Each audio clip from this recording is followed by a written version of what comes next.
নমস্কার বন্ধুরা, আমি রাহুল লাভিং পেট স্যাম্পল চ্যানেল থেকে আপনাদের জানাই স্বাগতম। তো বন্ধুরা, আজ একটা বড় ভিডিওর মাধ্যমে আপনাদের সাথে শেয়ার করি। দেখুন, এখানে কিন্তু প্রত্যেকটা কিন্তু পাখি ছিল। আপনাদের জুন মাসে দেখিয়েছিলাম প্রত্যেকটা কেজে কিন্তু আমি পাখি রেখে দিয়েছিলাম।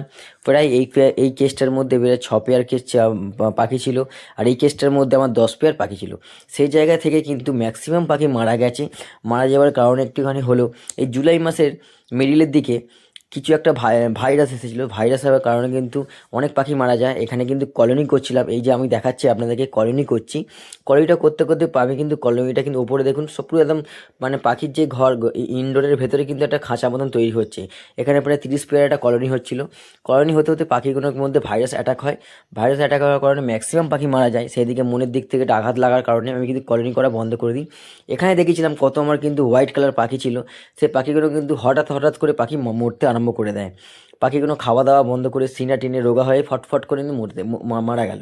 তো এরা একটা কোনো আমি যারা পাখির বিশেষজ্ঞ আছে তাদেরকে জিজ্ঞেস করলাম, বললো ভাইরাস এসেছে, ভাইরাসের কারণে কিন্তু পাখিগুলো মরছে। কী কী ওষুধ দিতে হবে সেই ওষুধ দেওয়ার কারণে কিন্তু এই কটা পাখি আর বাঁচলো।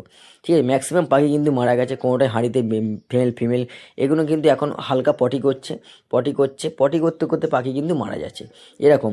তো খাওয়া দাওয়া ঠিক ছিল, কোনো জলের প্রবলেম ছিল না, কোনো ওষুধের প্রবলেম ছিল না, তাও কিন্তু পাখিগুলো মারা গেল। তো আমার কিন্তু একারই হয়নি, যাদের বাহ্যিকার পাখি আছে তাদের কিন্তু এরকম সমস্যাটা হয়েছে।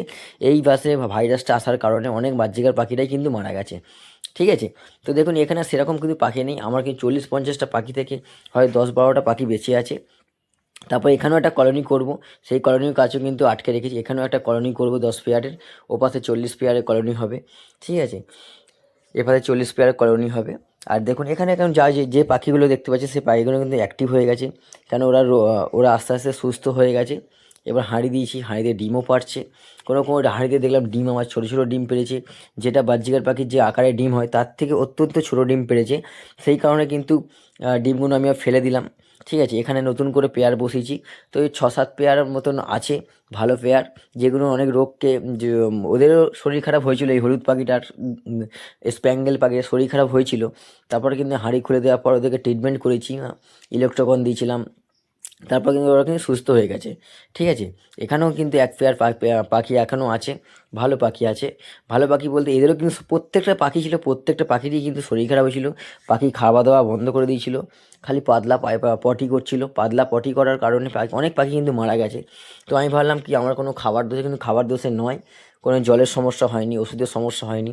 একটা যে হাওয়া বাতাস এলো, একদিন মুষলধারে বৃষ্টি হলো, তারপর থেকে কিন্তু পাখিগুলো কিন্তু মরতে আরম্ভ করলো।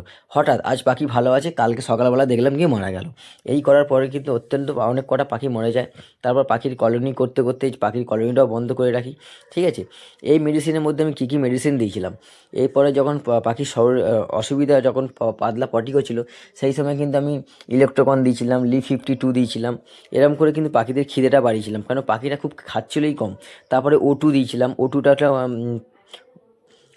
পটি করার ওটু, যাতে যাতে পটি না করে সেই ওটুটা দিয়েছিলাম। তারপরে কিন্তু পাখিগুলো অত্যন্ত ঠিক হয়েছিল। তারপর শুকনো খাবার দিয়েছিলাম, কোনো সফট ফুড দিইনি। তারপর সূর্যমুখী দানা দিয়েছিলাম অল্প অল্প করে।